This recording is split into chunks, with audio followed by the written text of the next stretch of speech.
Hello guys, welcome back to my channel. I hope you are doing well. आज हम बात करेंगे descriptive exam के बारे में कि उसमें टॉपिक किस टाइप के आते हैं या हमें कैसे क्वेश्चन को करना चाहिए। तो ये एसबीआई पीओ के लिए भी रहेगा और सिडबी का भी हमारा एग्जाम आने वाला है। तो सिडबी ग्रेड ए के लिए भी आप ये वीडियो देख सकते हो, आपके लिए बेनिफिशियल रहेगी। डिस्क्रिप्टिव में देखो, आपको पता है कि एक ऐसे आएगा और एक लेटर आएगा। एसबीआई पीओ में 50 मार्क्स का होता है और 30 मिनट्स होते हैं। अगर मैं सिडबी में डिस्क्रिप्टिव की बात करूं तो इसमें क्या है, 50 मार्क्स के ही आते हैं, बट आपको प्रॉपर 60 मिनट मिलेंगे। पीओ में आपको 30 मिनट मिल रहे हैं, बट यहाँ पर आपको 60 मिनट मिलेंगे। और इसमें 3 क्वेश्चन होते हैं, 2 आपको ऐसे करने होंगे और एक आपको फॉर्मल लेटर आएगा इसमें। और हमारा एसबीआई पीओ में क्या होगा कि एक ऐसे और एक लेटर आएगा। देखो, अगर आपको क्वेश्चन अप्रोच करना है तो सबसे पहले आप लेटर को करो। मैं क्या करती हूँ, जब भी मुझे डिस्क्रिप्टिव करना होता है तो लेटर करते हैं, क्योंकि इससे क्या होगा, हमारा 7 से 8 मिनट में एक हम पोर्शन निपटा लेंगे। ठीक है। कई बार क्या होता है, कई स्टूडेंट्स क्या है, पहले ऐसे करने लग जाते हैं और पूरा 30 का 30 मिनट उसमें खत्म, और वो लास्ट के मान लो 25 मिनट में उन्होंने ऐसे किया और लास्ट के 5 मिनट में वो लेटर लिख रहे हैं और इतने में टाइम अप हो जाता है, जिसकी वजह से उनका सिलेक्शन नहीं होता है। तो आप सबसे पहले क्या करना, सबसे पहले हमेशा लेटर को ही अप्रोच करना है आपको। लेटर किसी भी टाइप का हो, सबसे पहले आप लेटर 7 से 8 मिनट में निपटा सकते हो अगर आपको आइडिया है। क्योंकि लेटर में क्या है, आपको ऊपर का तो बिल्कुल जो बॉडी होती है ऊपर की, वो रटी रटाई होती है। लाइक जैसे मान लो आपका फॉर्मल लेटर आता है, तो आप सबसे पहले अपना एड्रेस लिखते हो, फिर डेट लिखते हो स्पेस देके, फिर आप मान लो जिसके पास आप लेटर भेज रहे हो उसका एड्रेस, एंड देन फिर आप सब्जेक्ट लिखोगे और उसके बाद डियर सर या रिस्पेक्टेड सर करके, या फिर इनफॉर्मल लिख रहे हो तो डियर चिंटू ऐसे करके आप लिख सकते हो। तो आप लेटर में सबसे ऊपर का जो पार्ट होगा, जो उसकी बॉडी है, वो आप सेम सब में लिखनी है, तो वो तो आप फटाफट लिख दोगे 1 मिनट में। उसके बाद जो मेन लेटर का पार्ट होता है, उसका पैराग्राफ जो है मेन, वो आपको करना है। उसमें भी आपको क्या है, जो टॉपिक दिया हुआ है उसके अकॉर्डिंग आप चूज कर सकते हो। जैसे हमारे पास अभी जितना भी टाइम बचा है, उसमें अगर आप डेली एक ऐसे और एक लेटर 30 मिनट निकाल लो, एक ऐसे और एक लेटर करके देखो, आपका थोड़ा स्पीड भी मेंटेन होगी और आप अच्छे से कर भी पाओगे। स्पीड मेंटेन करनी पड़ेगी आपको। अगर आपके पास लैपटॉप है और आप उससे प्रैक्टिस कर रहे हो, तो प्लीज आप उससे प्रैक्टिस मत करो। आप ना एक कीबोर्ड ले आओ, 300 से 400 का आपके पास कीबोर्ड आ जाएगा। उससे क्या होगा, आपकी स्पीड अच्छी रहेगी। लैपटॉप का जो कीपैड होता है, उनके कीज होते हैं थोड़े से नीचे होते हैं मतलब, और जो कीबोर्ड में लेटर होते हैं वो थोड़े उभरे हुए होते हैं और टाइपिंग करने में इजी रहते हैं। तो आप कीबोर्ड पे प्रैक्टिस करोगे तो ज़्यादा अच्छा रहेगा। और लेटर में देखो, 2 टाइप के लेटर होते हैं, फॉर्मल लेटर और इनफॉर्मल लेटर। फॉर्मल लेटर में भी क्या होगा, जैसे लेटर टू एडिटर या फिर letter to bank manager to close your account, इस टाइप का होगा। देखो, अगर बैंक से रिलेटेड आपके पास लेटर आ रहा है तो आप प्रेफर करना कि बैंक से रिलेटेड आप लेटर लिखो। और लेटर की बॉडी लिखने के बाद ना लास्ट में क्या करना है, आपको एक अच्छी सी लाइन लिख देनी है, thank you for your cooperation, ऐसे करके लिखोगे तो थोड़ा अच्छा रहेगा। उसके बाद योर रिगार्ड्स एंड अपना नाम लिख देना। तो ये इजी रहेगा। 7 से 8 मिनट में आप एक लेटर कंप्लीट कर सकते हो। एंड सेव एंड नेक्स्ट करना और देखना आप साइड में कि ग्रीन डॉट हो गया है ना, रेड नहीं होना चाहिए। अगर ग्रीन है तो इसका मतलब है आपका सेव हो चुका है। अगर मैं इनफॉर्मल लेटर की बात करूं, उसमें ये होगा कि अपने भाई या बहन को सजेशन देना है कि पढ़ लो, बुरी आदतों में मत पड़ो, या फिर अंकल ने कुछ गिफ्ट दिया है, उससे रिलेटेड ये इनफॉर्मल लेटर होते हैं।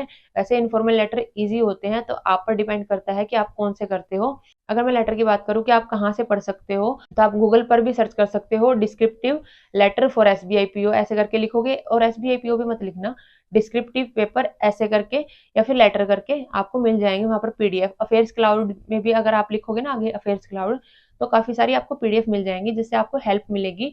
आपको एक आइडिया हो जाएगा कि लेटर में क्या क्या पार्ट होते हैं, मतलब आपको कैसे अटेम्प्ट करना है। क्योंकि अगर आप वो ऊपर वाली चीज रट लोगे ना, तो वहां पर आपका टाइम काफी सेव हो जाएगा, आपको सोचना नहीं पड़ेगा। ठीक है।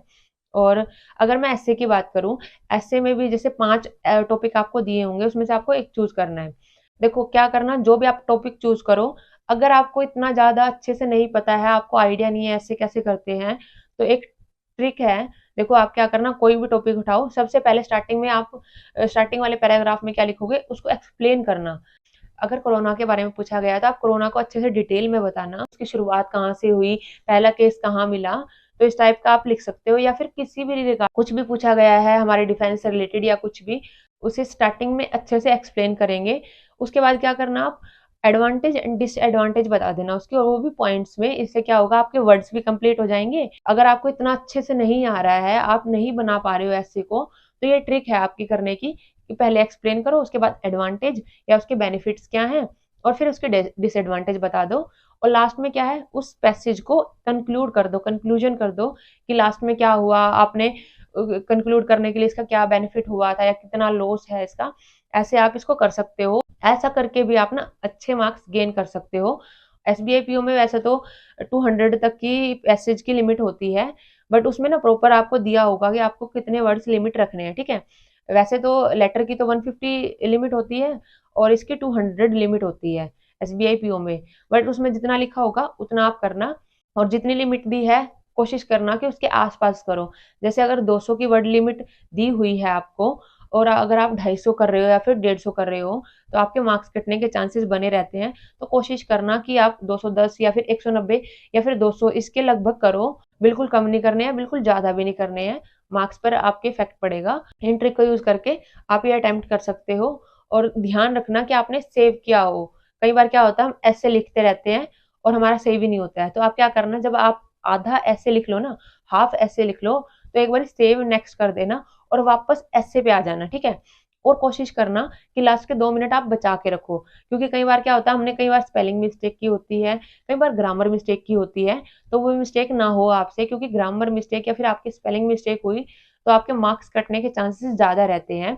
तो लास्ट के अपना टाइम देख लेना। मान लो आपका पैसेज है 200 वर्ड का है और आपके सिर्फ 170-180 हुए हैं, तो प्लीज़ एक बार रुक जाना और उसको अच्छे से रिव्यू कर लेना और सेव भी कर देना। लास्ट के 2 मिनट में आप अपने एसे को दोबारा से सेव करोगे ताकि आपने जितना लिखा है वो सेव हो सके। कई बार क्या है कि आप लिखते जा रहे हो और आपका सेव नहीं हुआ और आपको पता चला कि लास्ट में आपका सिर्फ एक ही क्वेश्चन अटेम्प्ट हुआ, यानी आपका लेटर अटेम्प्ट हुआ या फिर एसे अटेम्प्ट हुआ। तो उस पर आपको बिल्कुल अच्छे से ध्यान रखना है कि आपके दोनों सेव हो जाएँ। और अगर आप इन टिप्स को फॉलो करोगे तो श्योरली आप डिस्क्रिप्टिव में अच्छे मार्क्स ला सकते हो। 50 में से अप्रोक्स 30 टू 35 अगर आप इसमें ले आते हो, 35 भी चलो हमने ज़्यादा बोल दिया, अगर आप 30 तक भी स्कोर मेंटेन कर लेते हो ना, और बाकी के जो हमें मार्क्स लाने हैं लाइक हमें 100 तक लाने हैं, 30 मार्क्स हमने यहाँ स्कोर कर लिए, तो हमें वहाँ 70 मार्क्स तक ही स्कोर करने हैं। तो अगर आपका डिस्क्रिप्टिव अच्छा होगा ना, तो आपके मेंस के मार्क्स ऑटोमेटिकली अच्छे हो जाएंगे, जिससे आपको फाइनल सिलेक्शन में फ़ायदा होगा। तो आई होप आपको ये वीडियो अच्छी लगी होगी। वीडियो अच्छी लगी है तो like this video, subscribe my channel. Take care, bye bye.